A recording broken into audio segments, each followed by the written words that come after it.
नमस्कार, डीजीएनए न्यूज के विशेष कार्यक्रम बड़ा सवाल में आपका स्वागत है। मैं हूं डॉक्टर प्रतीक श्रीवास्तव।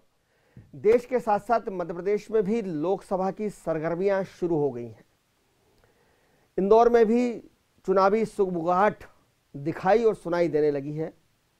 हाल ही में कांग्रेस के राष्ट्रीय सचिव और इंदौर के प्रभारी संजय कपूर इंदौर आए थे और उन्होंने एक सवाल किया था कि कांग्रेस से लोकसभा का उम्मीदवार कौन होगा। रायशुमारी भी की उन्होंने कार्यकर्ताओं के पदाधिकारियों के बीच में बैठकर। भारतीय जनता पार्टी से फिलहाल सुमित्रा महाजन इंदौर की सांसद हैं। 8 चुनाव वो जीत चुकी हैं। देश की सबसे बड़ी संसद की वो स्पीकर हैं, सबसे बड़ी पंचायत की वो स्पीकर हैं। एक राष्ट्रीय छवि है उनकी और लगभग ये तय है कि सुमित्रा महाजन ही इंदौर से एक बार फिर भारतीय जनता पार्टी की प्रत्याशी होंगी, यदि कोई आसमानी और सुल्तानी ना हो। लेकिन लाख टके का सवाल यह है कि इस बार कांग्रेस की तरफ से बलि का बकरा कौन बनेगा। प्रकाश चंद्र सेठी से लेकर जैसे दिग्गज से लेकर नवोदित पंकज संघवी तक को उन्होंने चुनाव हराया है और बहुत अंतर से हराया है। पिछला चुनाव भी वो लगभग 4.5 लाख मतों से जीती थी और अगर हम ये माने इस विधानसभा चुनाव का आकलन करें तो इस विधानसभा चुनाव में भी जब भारतीय जनता पार्टी का बुरा टाइम था, बैड फेस था, लहर कांग्रेस की थी, शिवराज जी के खिलाफ माहौल था, तब भी इंदौर में भारतीय जनता पार्टी लगभग 95,000 मतों से आगे रही है। यानी अभी भी सुमित्रा महाजन बढ़त पर है। फिर वही सवाल और सबसे बड़ा सवाल ये कि इस बार कांग्रेस से कौन उम्मीदवार होगा, कौन चुनाव लड़ेगा। और इसी मुद्दे पर बहस करने के लिए मेरे साथ मौजूद हैं भारतीय जनता पार्टी के नेता सुमित्रा महाजन की प्रतिनिधि राजेश अग्रवाल, कांग्रेस के वरिष्ठ नेता रघुनंदन सिंह पवार जिन्हें हम सब रघु परमार के नाम से जानते हैं, और वरिष्ठ पत्रकार स्टेट प्रेस क्लब के अध्यक्ष प्रवीण खारीवाल। आप सभी का स्वागत है। और पहला सवाल ही मैं रघु भाई आपसे करना चाहूँगा, चूँकि ये पूरा शो इस बात पर निर्भर है कि कांग्रेस से कौन उम्मीदवार लड़ेगा। चुनाव हुए नहीं है लेकिन आपके यहाँ से 2-3 उम्मीदवारों ने, संभावित उम्मीदवारों ने ये कह दिया कि वो चुनाव नहीं लड़ना चाहते। वरिष्ठ नेता है रामेश्वर पटेल, उनके बेटे सत्यनारायण पटेल और पंकज संघवी, ये सार्वजनिक रूप से तीनों लोग मना कर चुके हैं कि वो लोकसभा का चुनाव नहीं लड़ना चाहते।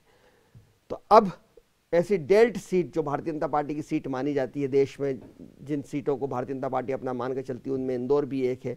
8 चुनाव लगातार जीत रही है। कौन लड़ेगा कांग्रेस से? नहीं, ऐसी बात नहीं है कि इन लोगों ने मना कर दिया। कल ही पंकज संघवी जी मेरे साथ में थे, काफ़ी डिस्कशन हुआ और मैं आपकी बात का समर्थन नहीं करता। मैं आपकी बात काट रहा हूँ। उन्होंने डीजीएनए न्यूज़ के कैमरे पे कहा कि वे चुनाव नहीं लड़ेंगे। भले ही कहा हो उन्होंने, कल मेरी उनसे पर्सनल बात भी हुई है, पर ऐसा जरूरी नहीं है कि उन्होंने मना ही कर दिया है। पर कांग्रेस इस बार एक बहुत अच्छा उम्मीदवार इंदौर शहर में उतारेगी। वो बहुत अच्छा उम्मीदवार कौन है, ये तो मैं पूछ रहा हूं आपसे। यूथ, यंग, अच्छा टैलेंट। रघु भाई मैं वही पूछा कि बहुत अच्छा उम्मीदवार का नाम भी तो बताइए। अभी नाम की चर्चा चल रही है। कौन कौन नामों की चर्चा चल रही है, मैं जानना चाहता हूँ। वो नाम कौन कौन से? समय आने पे उस नाम का उजागर समय आने पे तो सबको ही मालूम पड़ जाएगा। जाएगा। और इस बार प्रतीक जी हम आपको बता दें कि निश्चित कांग्रेस इस बार बहुत अच्छा परफॉर्म करने वाली है इंदौर में, क्योंकि रघु भाई चलिए मैं इस सवाल को दूसरे तरीके से पूछ लेता हूं, आपको थोड़ी सुविधा हो जाएगी मेरा जवाब देने में। वो बहुत अच्छे उम्मीदवार कौन कौन हो सकते हैं? आप किन 3-4-5 उम्मीदवारों के बारे में विचार कर रहे हैं? नहीं, देखिए ये कोई जरूरी नहीं है कि हम पॉलिटिकल आदमी ही उतारें। एक अच्छा एजुकेटेड हो, डॉक्टर भरत छबरवाल की तरफ या कोई अच्छा डॉक्टर हो, या कोई बहुत अच्छा समाज सेवक हो, डॉक्टर भरत छबरवाल, आनंद मोहन माथुर, इस तरह के उम्मीदवार भी हो सकते हैं। कोई बहुत अच्छा उम्मीदवार, यूथ उम्मीदवार होगा। ये भी मैं आपको बताना चाहूँगा कि एक बहुत अच्छा यूथ उम्मीदवार हम जनता के बीच में चुनाव में लेकर आएंगे। और मुझे पूर्ण विश्वास है कि इस बार इंदौर शहर की जनता कांग्रेस का साथ देगी, क्योंकि ताई प्रकृति का नियम ही बदलाव है। अब ताई 9 बार जीत चुकी है, 8 बार जीत चुकी है।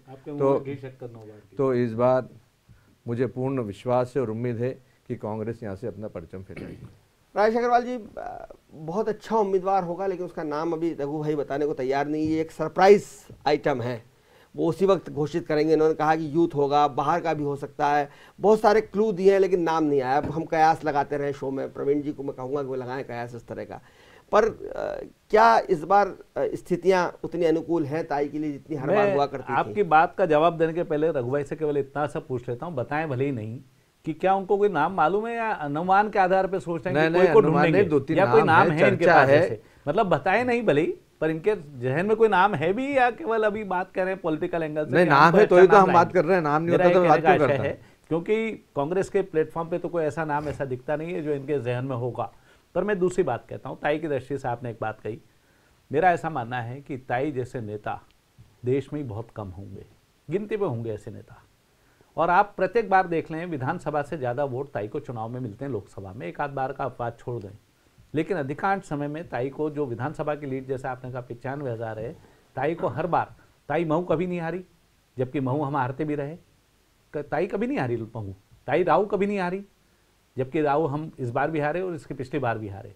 तो मेरा ऐसा कहना है, ताई जैसे नेता देश में बहुत बिरले हैं, जिनके 2-3 उपलब्धियां मैं आपको बताता हूं, जिसके कारण ताई का इनके सामने पर उपलब्धियां की बात बाद में करेंगे। पर नहीं, मैं इस बार स्थितियां खराब है। देखिए, ताई के जो सबसे समर्थक खास कट्टर विधायक थे, सुदर्शन गुप्ता, राजेश सोनकर, मनोज पटेल, वो तीनों चुनाव हार गए। देखिए, मैं ताई को किसी विधानसभा में नहीं घेरता, इसलिए क्योंकि आप पिछली बार के चुनाव में देख लें, सारी विधानसभा में वो जीती, सारे विधायक अभी भी जो जीते हैं उन सब के क्षेत्रों में ताई ने खूब जीती हैं और उन सब लोगों ने खूब काम किया है।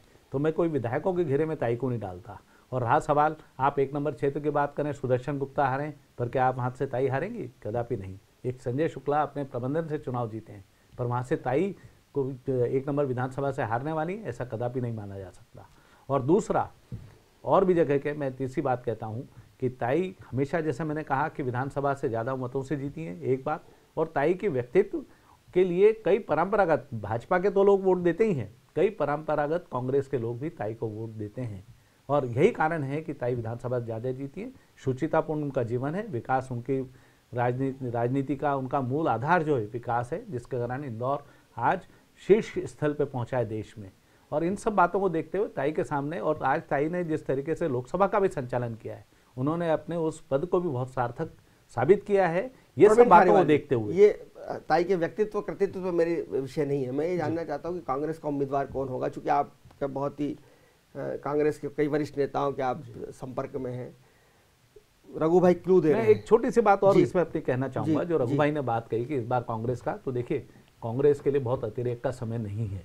कांग्रेस, देखिए बीजेपी भले ही यहाँ पर सरकार नहीं बना पाई, लेकिन 2-5 सीटें कांग्रेस की ज़्यादा है, मतों में बीजेपी ज़्यादा है। कांग्रेस बीजेपी की सरकार हारने के बावजूद भी बहुमत में नहीं है। जब दिग्विजय सिंह के सामने विरोध था, तब भारतीय जनता पार्टी 170 सीटों से जीत के आई थी, जैसा राजस्थान में भी था। जब अशोक गहलोत को हराया गया था, तब 21 सीटों पे कांग्रेस आई। ठीक है, आप हारे तो अल्पमत के नीचे हैं, पर कांग्रेस के लिए नहीं, पर कांग्रेस के लिए अतिरेक का कोई आज भी समय नहीं है, क्योंकि वे बहुमत में भी नहीं है। जमहूरियत ताई को इंदौर में सिर्फ 2 विधानसभा से लीड है भैया, एक 2 नंबर और एक 4 नंबर। जमहूरियत मैं कह देता हूँ राजेश भाई, अल्लामा इकबाल का शेर है, जमहूरियत व तर्ज हुकूमत है कि जिसमें बंदों को गिना करते हैं, तोला नहीं करते। गिनती में कमलनाथ जी आ गए हैं, बात खत्म। मैं प्रवीण जी आपके पास जाना चाह रहा था कि जिक्र कर रहे हैं रघु भाई कि एक बड़ा अच्छा उम्मीदवार है, युवा है, बाहर का है, क्लू दिए जा रहे हैं, उस क्लू को थोड़ा सा आप मिलाइए। ये पहली कौन बनेगा ताई के सामने, वो जो खेल खेलना शुरू कर दिया रघु भाई। देखिए, यदि हम सतही तौर पर देखें तो ये पाते हैं कि इस समय कांग्रेस में कोई भी बड़ा नेता रुचि नहीं ले रहा है लोकसभा चुनाव लड़ने के लिए, क्योंकि 8 बार लगातार कांग्रेस यहाँ हार चुकी है। और एक अमूमन राय यह है कि ताई के सामने चुनाव जीतना काफ़ी मुश्किल है।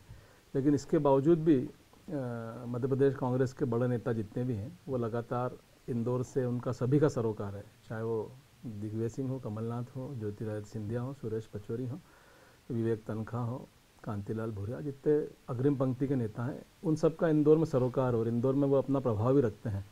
लेकिन इस समय जैसा कि कल प्रभारी सचिव कपूर साहब आके गए हैं, उनके सामने भी यही एक यक्ष प्रश्न है इस समय कि इंदौर का प्रत्याशी कौन होगा। निश्चित तौर पे यदि हम जो सामान्य बातचीत चलती है उसमें जीतू पटवारी का नाम हम लेते हैं, हम सत्यनारायण पटेल का नाम लेते हैं, हम अश्विन जोशी का नाम लेते हैं। महिलाओं में यदि बात करें कि ताई महिला हैं उनके सामने तो शोभा ओझा और अर्चना जायसवाल का नाम निकल के सामने आता है। लेकिन कहीं न कहीं ये सभी पशोपेश में है। एकमात्र उम्मीद जीतू पटवारी से युवा हैं वो, और पूरे शहर में पूरे प्रदेश में उनका एक कार्य क्षेत्र है, तो उन पर हम जरूर सोच सकते हैं कि कांग्रेस एक नाम गंभीरता से बाहर का होगा। हाँ, जो इसका क्लू है इसके बाद जी का, रघुनंदन जी इसके बाद मैं इसी बात पे आ रहा हूँ। अरे जब आपको नाम ही पता तो बता दो ना यार, आप क्यों इतनी पहेलियां बुझा रहे हो? इसके बाद मैं इसी बात पे आ रहा हूँ। इसके अलावा इंदौर चूंकि एक सामाजिक और सांस्कृतिक और एक अलग मिजाज का शहर है, तो कांग्रेस ये भी यहाँ पे प्रयोग कर सकती है कि यहाँ से किसी सामाजिक कार्यकर्ता को, किसी उद्योगपति को या किसी दीगर राजनीतिक चेहरे को चुनाव मैदान में लड़ाए, क्योंकि 8 बार के बाद कांग्रेस को कुछ न कुछ तो यहाँ पर अनूठा करना पड़ेगा। अब ये अनूठा क्या होगा और उसके लिए वक्त कितना रघुनंदन है। जी जो नाम इन्होंने बताया जीतू पटवारी, हम सब इस बात पे सहमत होंगे कि वो सबसे मजबूत नाम है इंदौर शहर से लोकसभा के लिए। एक उनकी वो भी अच्छी है, छवि भी अच्छी है, युवा हैं, डायनामिक हैं, और भाषण कला और मीडिया को टैकल करना उनमें काफ़ी काबिलियत है। लेकिन सवाल ये है कि विधायक पहले ही टोटा है, तो विधायकों को अगर आपने चुनाव लड़ा दिया, मेरा भी मानना है तो कि किसी क्या भी कांग्रेस ये विधायक तय को करेगी, दोनों कांग्रेस पार्टी- क्या तय करेगी कि विधायकों कोई को भी पार्टी किसी लड़ाया जाए? विधायक को चुनाव जीतू नहीं पटवारी लड़ाएगी, बहुत अच्छा नाम प्रवीण भाई किसी बता भी रहे थे। विधायक को चुनाव नहीं लड़ाएंगी, क्योंकि सभी अल्पमत में हैं। नहीं, उनकी पार्टी तो कह चुकी है कि हम विधायक को नहीं लड़ा चाहते, पर फिर भी निश्चित, अब मेरा भी ये मत अगर नहीं मिलेगा तो क्या करेंगे? ये अच्छा नाम है जीतू पटवारी जी। तो लड़ाएंगे क्या उनको? प्रदेश युवक कांग्रेस के अध्यक्ष रहे, 2 बार के एमएलए हैं, वर्तमान में मंत्री हैं। बहुत अच्छा नाम है। कार्यकारी अध्यक्ष संगठन। कार्यकारी अध्यक्ष संगठन के। पर वो एक जो आपके एक नीतिगत निर्णय हुआ कि विधायकों को लोकसभा चुनाव नहीं लड़ाया जाए, क्योंकि यह पहले ही संख्या कम है। नहीं, देखिए बहुत अच्छा कैंडिडेट कांग्रेस यहाँ पे देगी और कांग्रेस बहुत अच्छा चुनाव लड़ेगी, और मैं समझता हूँ कि इस बार मुझे पूरी उम्मीद है कि यहाँ से कांग्रेस जीतेगी। नहीं, चलिए जीतू पटवारी के अलावा अगर हम नामों पर डिस्कस करें, आप बात नहीं, कर पॉलिटिकल नाम तो जैसे प्रवीण भाई ने पॉलिटिकल नाम तो प्रवीण ने बता ही दिए, पंकज भाई का नाम नहीं बताया प्रवीण भाई ने। पंकज संघवी भी अच्छे उम्मीदवार है, सत्यनारायण पटेल जी भी पिछले चुनाव मात्र 11,000 से आ रहे थे, वो चुनाव तो हम जीत ही गए थे भाई, ताई हार ही गई थी, मात्र 11,000 से चुनाव जीती थी। उसके बाद तो फिर 4.5 से हारे वो। उसके सत्तू पटेल को हराया ना। उसके बाद तो क्या हुआ कि मोदी का पूरे देश में एक लहर सी चल पड़ी थी, गधा घोड़ा सब मोदी को वोट दे रहा था, और उसके बाद जो परिणाम हुआ, जितने भी लोकसभा हुए मोदी के पीएम बनने के बाद, देखो सुनो मेरी बात, मैंने आपके अनुकूल भले ही ना हो, लेकिन ये बताइए आप कि कांतिलाल भूरिया चुनाव हारे मोदी लहर में, बाय इलेक्शन में कौन जीता? वापस से भूरिया जीत गए। वो जितने भी देश में बाय इलेक्शन हुए 80% वहाँ पर, ठीक है, भाजपा किसी दूसरी पार्टी से सीट छीन नहीं पाई, अपनी सीटें गंवाती रही, तो ये है 25 कि एक माहौल ऐसा क्रिएट कर दिया गया था कि मोदी के अलावा देश में दूसरा कोई पर हम इंदौर नहीं रहा था। अभी मोदी माहौल क्रिएट करेगा, मोदी कहाँ चले गए? मोदी रहेंगे। तो ताई वो वाला चुनाव 4.5 लाख से जीत गई। पर सत्यनारायण पटेल के पिताजी ने कहा सार्वजनिक मंच से कि सत्तू किसी की बातों में मत आना, अपने को चुनाव नहीं लड़ना है। मैं बोल नहीं रहा हूं ना, सत्यनारायण पटेल चुनाव लड़ेंगे, अगर पार्टी बोलेगी तो निश्चित रूप से सत्यनारायण पटेल भी चुनाव लड़ेंगे। अगर पार्टी बोलेगी कि उनको आपको चुनाव लड़ना है, तो पार्टी का कहा कौन टाल सकता है? तो पार्टी अगर पंकज संघवी बोलेगी, अगर ग्रामीण क्षेत्र का कोई उम्मीदवार आए, जैसे कि कमलनाथ जी ने विशाल पटेल से कहा कि विशाल तैयार रहो, तुमको लड़ना पड़ सकता है, ये मीडिया की खबर है, पता नहीं विशाल से सब बोला कि नहीं बोला, ना मेरी विशाल से बात हुई है ना कमलनाथ जी से बात हुई है, लेकिन विशाल पटेल अभी उनको जम्मो 8 दिन विधायक बने नहीं हुए और लोकसभा चुनाव लड़वाना चाहा जा रहा है उनको। देखिए, मेरा निश्चित मत है कि कोई सी भी पार्टी किसी विधायक को चुनाव नहीं लड़ाएगी, क्योंकि आज विधानसभा में नंबर का गेम बहुत माइन्यूट डिफरेंस पे है। इसलिए ये सरकार, कोई कहता है 5 महीने की, कोई 5 साल की, ये आज की तारीख में कोई भी एक भी विधायक के रिस्क अपने विधायक को कम करने की नहीं लेगा, ऐसा मेरा निजी मत है। इसलिए मैं विशाल पटेल नहीं, फिर उसमें सत्तू पटेल क्यों खारिज होते हैं? आपने कहा भी पार्टी का आदेश मानना पड़ेगा। विशाल पटेल और सत्तू पटेल में क्या फ़र्क है? उनका भी ग्रामीण बैकग्राउंड है, ज्यादा देखा जाए तो सत्तू पटेल का ज्यादा बड़ा बैकग्राउंड है, रामेश्वर पटेल जिला पंचायत के अध्यक्ष उनका बड़ा, और वो उनका बड़ा, वो खुद भी जिला पंचायत के अध्यक्ष, 2 बार के एमएलए भी रहे, 2 बार एमएलए भी रहे, पंचायत अध्यक्ष, 2 बार देपालपुर से रहे, एक बार यहाँ से, ये 3 बार चुनावी मात्र 1100 वोट से आ रहे हैं। इसलिए वो विशाल पटेल के नाम को तो मैं खारिज करता हूँ, लेकिन उससे बेहतर नाम सत्तू पटेल है। पर उन्होंने भी सार्वजनिक रूप से घोषणा की कि नहीं लड़ेंगे। कारण क्या है, देखिए सब जने जानते हैं कि इंदौर में ताई का क्या कद है। हाँ, अब आपने कोई गुमनाम नाम सोच रखा है, उसके बारे में तो चर्चा नहीं की जा सकती, लेकिन जो आपने नामों पे चर्चा की वह आज इस परिस्थिति में कोई उसके। प्रवीण खारीवाल जी, एक नाम ये भी चल रहा है कि चूंकि जिन लोगों को बहुत समझा बुझा कर बिठाया गया, गोलू अग्निहोत्री, कमलेश खंडेलवाल तो इच्छा भी जाहिर कर चुके हैं लोकसभा लड़ने की। गोलू अग्निहोत्री को भी दीपक बावरिया जी बहुत समझाने गए थे खुद, और दीपक बावरिया को उन्होंने बड़ी खरी खोटी सुनाई थी उनकी पत्नी ने, और परिवार का अपमान हुआ। तो क्या ये 2 उम्मीदवार भी कांग्रेस से हो सकते हैं?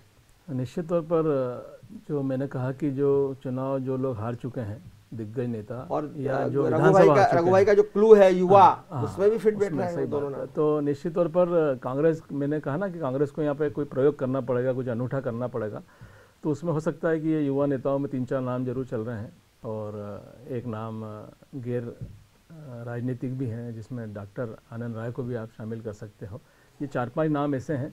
उनको तो कांग्रेसियों ने 5 नंबर से टिकट नहीं दिया, जबकि विधानसभा का क्लेम भी नहीं था सत्तू पटेल का, फिर भी आनंद राय को नाराज खंडेलवाल और गोलू अग्निहोत्री, तो इनकी श्रेणी में तो अपन रख ही सकते हैं। तो कुछ इस तरह के नाम, क्योंकि वो इस समय सत्ता साकेत के काफ़ी करीब हैं डॉक्टर आनंद राय, और मैं समझता हूँ कि मैं सोचता हूँ मतदाता के समीप ऐसा उम्मीदवार लाए सत्ता साकेत, तो वो उसके लिए तो माफ़ कीजिए, कांग्रेस काफ़ी पिछड़ी हुई नज़र आती है, क्योंकि कांग्रेस कभी भी नियोजित तरीके से तैयारी नहीं करती है।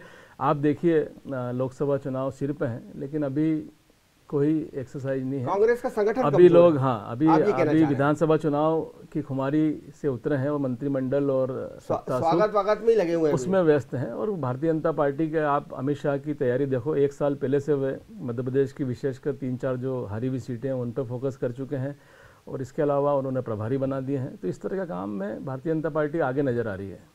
रघु भाई, आप कह रहे हैं कि इस बार हम बहुत अच्छा चुनाव लड़ेंगे। आपने 2-3 बार मुझे भी इस शो में कहा कि इस बार बहुत अच्छा चुनाव लड़ेंगे, इस बार आप देखना कि जाने क्या होने वाला है।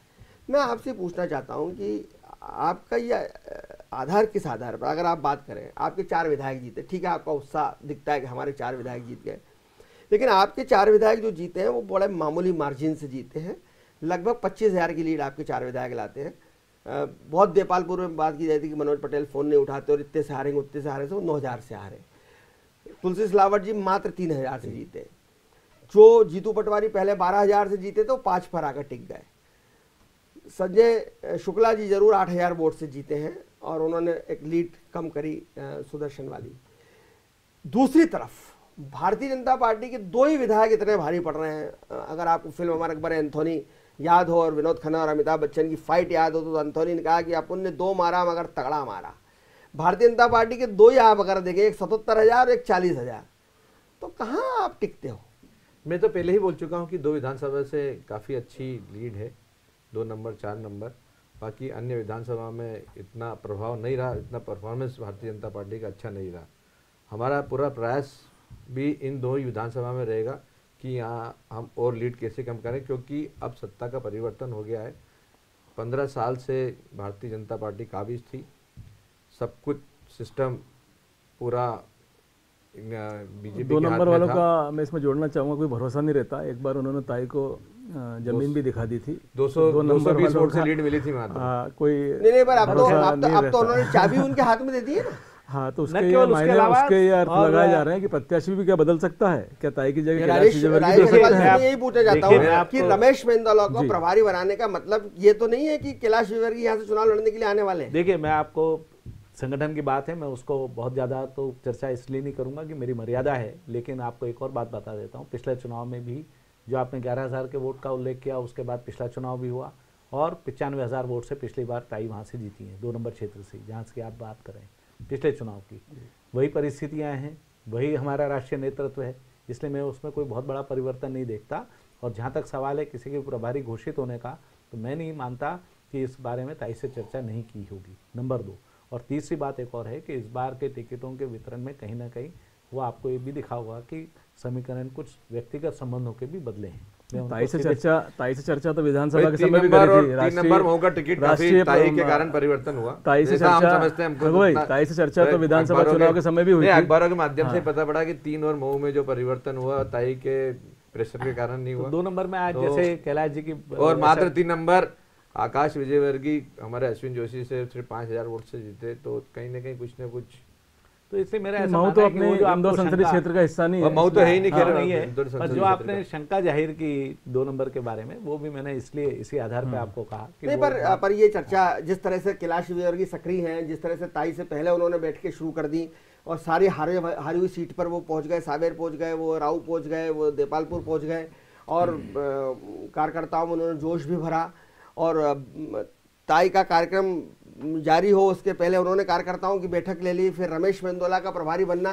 क्या ये संकेत नहीं देता है कि राष्ट्रीय महासचिव की निगाहें हैं इंदौर संसदीय क्षेत्र पर? प्रवीण खारीवाल जी, मैं आपसे जानना चाहता हूं। मैं केवल आपसे एक बात पूछता हूं, आपको क्या ये भी लगता है कि उनको इशारा है ऊपर से कि इंदौर लड़ना है आपको? प्रवीण वरिष्ठ पत्रकार नहीं जानना चाहते हैं। निश्चित तौर पर जिस इशारा तरह है की या उनकी अपेक्षा है? जिस तरह की उनकी सक्रियता है उसको देख के कहीं ना कहीं, चूंकि भारतीय जनता पार्टी में भी राष्ट्रीय स्तर पर 2 ध्रुव है, तो ऐसा माना जा रहा है, ऐसी खबरें हैं अंदर खाने की, ताई को मोदी जी ने इशारा करा है कि आप लड़िए, आपको तैयार रहना है, आपको लड़ना है। तो ताई ने शर्त रखी है, कहा कि अगली बार स्पीकर भी आपको बनाएंगे। ताई ने शर्त रखी है या अपनी बात कही है वहाँ पर कि ठीक है, मैं जब भी हाँ करूँगी जब आप कैलाश विजयवर्गीय वगैरह इस तरह से सबको शांत रखेंगे, कोई वहाँ पर पैनल ना बनेगी। तो उन्होंने कहा वो मैं देख लूँगा। लेकिन चूंकि कैलाश जी अमित शाह के करीबी हैं और संगठन में महासचिव हैं, और इंदौर के अलावा वो खंडवा और मंदसौर, ये 2 सीटों पर भी वो अपनी जमावट जमा के रखे हुए हैं। तो निश्चित तौर पर वो राष्ट्रीय महासचिव हैं और संसद में जाना चाहेंगे, तो वो अंतिम दम जो उनकी शैली है वो अंतिम समय तक कोशिश करेंगे वो टिकट पाने। कांग्रेस के लिए मुफिद उम्मीदवार कौन होगा, कैलाश विजयवर्गीय या सुमित्रा महाजन? नहीं, ये तो भारतीय जनता पार्टी को तय करना है। हमको आपके लिए हम तो दोनों से बहुत अच्छी तरह चुनाव लड़ेंगे और इस बार चुनाव जीतेंगे। या कैलाश जी लड़े या ताई लड़े, हमको कोई फर्क नहीं पड़ता इससे कि कैलाश जी लड़े। अच्छा, आप मानते हो कि दोनों से ही हारना है? नहीं, हारना नहीं, जीतना है। हारेंगे क्यों?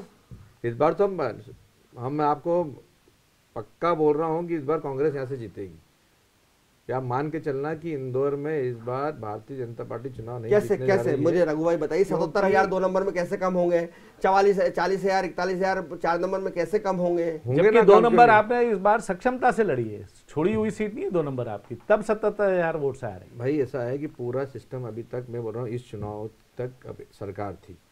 सरकार नहीं रहने से काफ़ी चीज़ों में परिवर्तन आ जाता है और हमारे वोट बैंक भी काफ़ी बड़ा है। जो भारतीय जनता पार्टी ने कांग्रेस का वोट बैंक जो आप था, ये भूल रहे हैं कि ताई ने दिग्विजय सिंह के रहते हुए और सरकार मध्य प्रदेश में कांग्रेस के रहते हुए ताई ने कम से कम 3-4 चुनाव तो ताई 9 बार 8 बार जीत गई ना। हम तो मना कर रहे हैं कि ताई रहते हुए जीती है, वो ऐसा नहीं जीती है। और दिग्विजय सिंह जैसा मुख्यमंत्री भूतो न भविष्यति। अरे उन्होंने महेश जोशी को डिक्लेयर किया था कि महेश जोशी चुनाव लड़ रहे हैं, इसका मतलब प्रदेश का मुख्यमंत्री दिग्विजय सिंह मैं चुनाव लड़ रहा हूं। उन्होंने जब नामांकन भरवाने आए थे दिग्विजय सिंह जी, तब उनका बहुत पूरे दमखम के साथ 1.5 लाख कि यहाँ से महेश भाई चुनाव नहीं लड़ रहे हैं। और तब कांग्रेस 1,45,000 वोट से आ रही थी, 1,45,000 वोट से आ रही थी। महेश जोशी जी के समय 1,45,000 से 1,45,000 नहीं 50,000 से पक्का सिंह जी हारे 1,45,000 और 1,31,000 से महेश जोशी हारे। मैं एग्जैक्ट फिगर बता रहा हूँ। बिल्कुल। और तब दिग्विजय सिंह जी ने ये कहा था कि यहाँ से दिग्विजय सिंह जी चुनाव नहीं लड़ रहे हैं।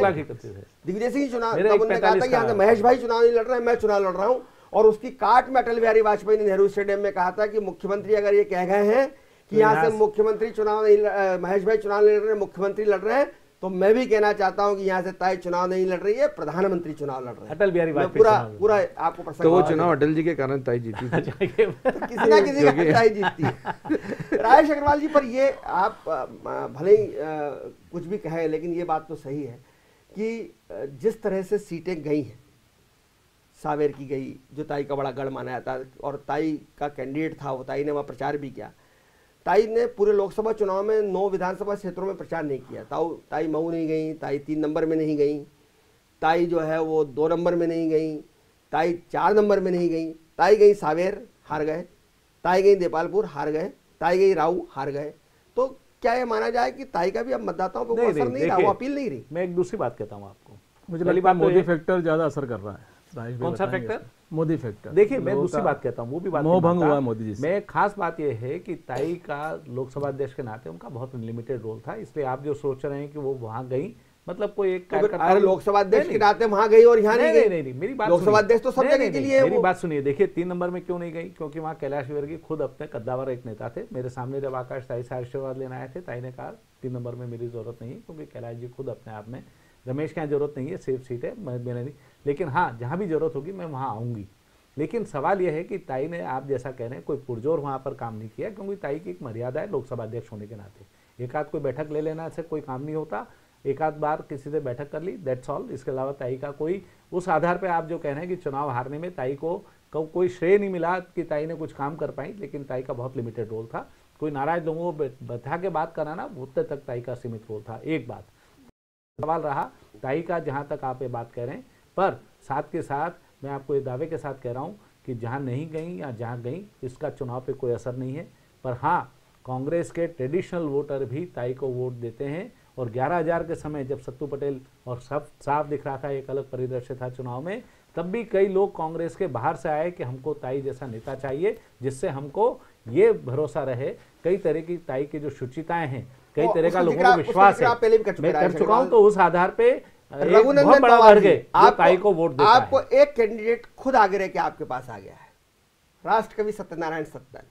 उन्होंने कह दिया है कि ताई अगर 9वीं बार चुनाव लड़ेंगी तो मैं उनके साथ चुनाव लड़ूंगा। वो ताई के चुनाव संचालक थे जब ताई 11,000 वोटों से जीती थी और कहा जा रहा था कि 2 नंबर मंडली उनके खिलाफ है।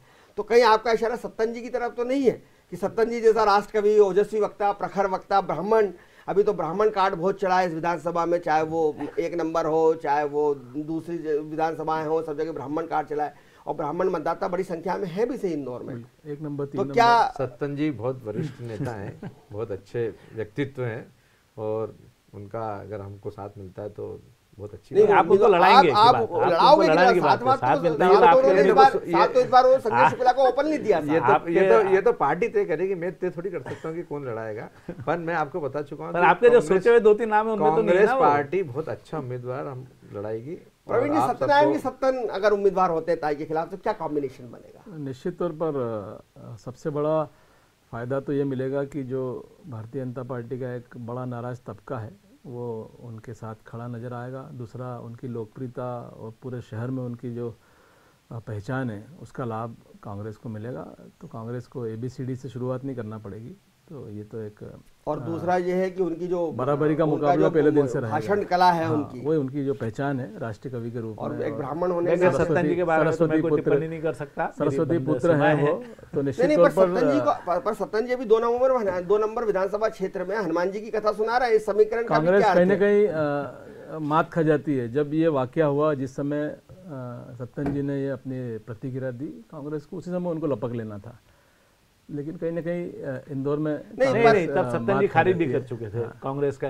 नहीं, सत्तन जी तो आप बार-बार कह रहे हैं, आप तो सार्वजनिक कह रहे हैं कि अगर ताई लड़ी तो ताई मैं लड़ी तो लड़ूंगा। लड़ूंगा, लेकिन कांग्रेस के हाथ बढ़ाने को ताई वो खारिज वो- कर चुके वो- हैं कि मरूंगा अब- भी इसी अब- पार्टी। नहीं, सम्मानजनक नहीं, नहीं। हाथ यदि सामने देखिए, आएगा तो वो हाथ उन्होंने मिलाया भी स्पष्ट जाएगा। रूप से कह दिया है कि देखिए मैं भी आपको गारंटी करता हूं कि किसी भी सूरत में सत्तन जी कांग्रेस के टिकट पर चुनाव नहीं लड़ेंगे। उन्होंने कह भी दिया कि पर रणनीति के तौर पर कांग्रेस को ये पत्ता पर चलना जिस चाहिए तरह था, से 2 जाना नंबर चाहिए, में- 2 मिलना नंबर में राजेश भाई, चाहिए, उसका जिस लाभ तरह लेना से 2 चाहिए। जो नंबर में वो एक कथा सुना रहे वैक्यूम हैं। बना है उसका लाभ और इतने कांग्रेस को सालों लेना बाद चाहिए। रमेश मेंदोला ने अपने 2 नंबर विधानसभा क्षेत्र में कथा सुनाने के लिए बुलाया है, इसके क्या मायने हैं? देखिए, मैं सत्तन जी मेरे संगठन के वरिष्ठ हैं, मैं उनके ऊपर कोई भी टिप्पणी नहीं करूंगा।